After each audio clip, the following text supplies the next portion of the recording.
সীতাকুণ্ড শহর থেকে শুভ বিকাল সবাইকে। আশা করি সবাই ভালো আছেন, আমিও ভালো আছি। তো সীতাকুণ্ড ট্যুরের দ্বিতীয় পর্ব এটি। সকালবেলা চন্দ্রনাথ পাহাড়ে গিয়েছিলাম, সেই ভ্রমণ ক্লান্তি নিয়ে বেরিয়ে পড়েছি আবার। উদ্দেশ্য হচ্ছে গুলিয়াখালী সমুদ্র সৈকত। এটি মুরাদপুর সমুদ্র সৈকত নামে অনেকে চিনে থাকে। শহর থেকে 5 কিলোমিটার দূরে, যাতায়াতের মাধ্যম হচ্ছে সিএনজি।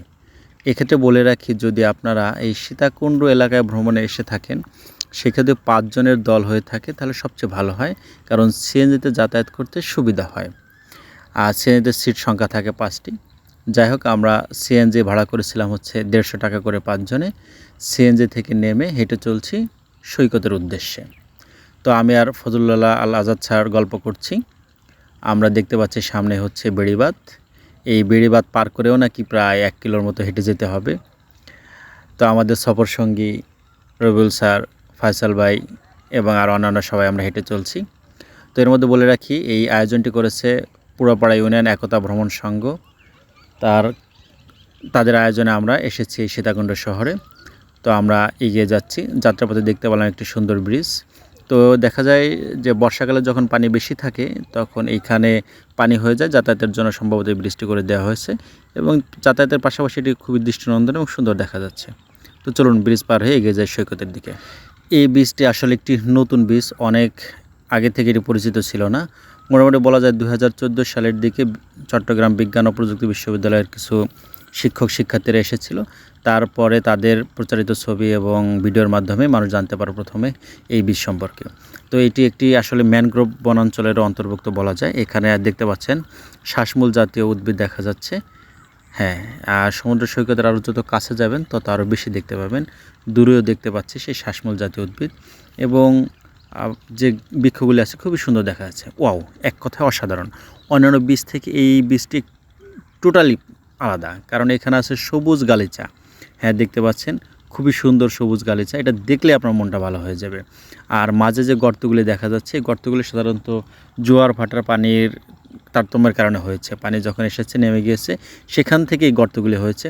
তবে এখানে একটু আসলে দুঃখের বিষয় যে আমরা যারা পর্যটক আছি বা এখানে যারা দোকান মালিক আছে, ব্যবসা করে থাকে, তারা জায়গাটিকে নোংরা করে ফেলেছে। এই গর্তের মধ্যে বিভিন্ন ধরনের ময়লা ফেলে আসলে এটিকে নষ্ট করে ফেলা হয়েছে, আপনারা দেখতে পাচ্ছেন। তো যাই হোক, এক কথায় বিচের পরিবেশটা, আবহাওয়াটা খুবই সুন্দর, খুবই চমৎকার লাগছে। দেখে মনটা আসলেই ভালো হয়ে গেছে। ধন্যবাদ ও কৃতজ্ঞতা যারা আয়োজন করেছে, যারা এখানে আসার সুযোগ করে দিয়েছে। খুবই ভালো লেগেছে। আশা করি আপনারাও যখন আসবেন তখন অনেক সুন্দর লাগবে, ভালো লাগবে। দেখুন চারপাশটা শুধু সবুজ আর সবুজ। এখানে একটি বিকেল অনায়াসে কাটিয়ে দেওয়া যায়। আর যদি জ্যোৎস্না রাত থাকে, আপনি অনেকক্ষণ, অনেক রাত পর্যন্ত থাকতে পারবেন এখানে। কোনো কারণেই ক্লান্তি আসবে না, মন খারাপ লাগবে না, শুধুই ভালো লাগবে, শুধুই ভালো লাগা থাকবে। আর যদি থাকে সাথে প্রিয়জন, তাহলে তো কথাই নেই। দেখুন কিভাবে নষ্ট করেছে জায়গাটাকে। আসলে এগুলো আমরাই করি, আমরাই নষ্ট করি আমাদের দেশকে।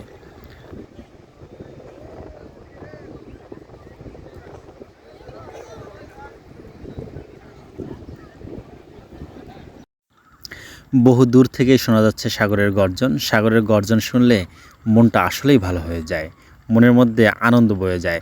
আমাদের যে ভ্রমণ ক্লান্তি ছিল, সেই ক্লান্তি দূর হয়ে গেছে।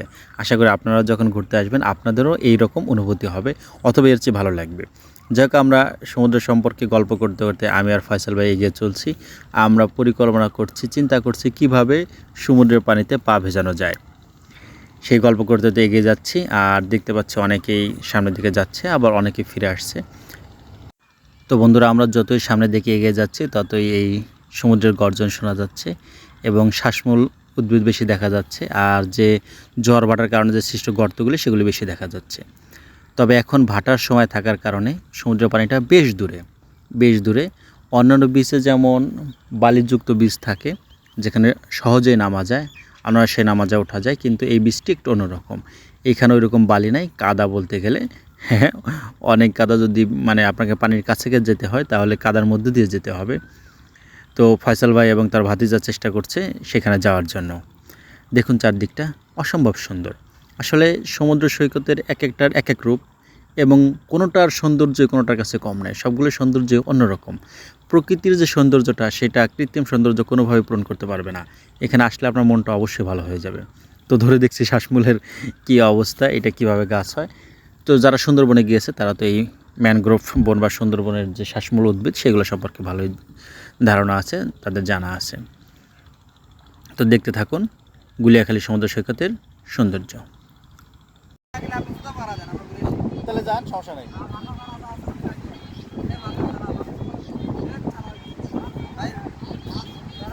হ্যাঁ হ্যাঁ, কোনো সমস্যা নেই, এটা কোনো কথা।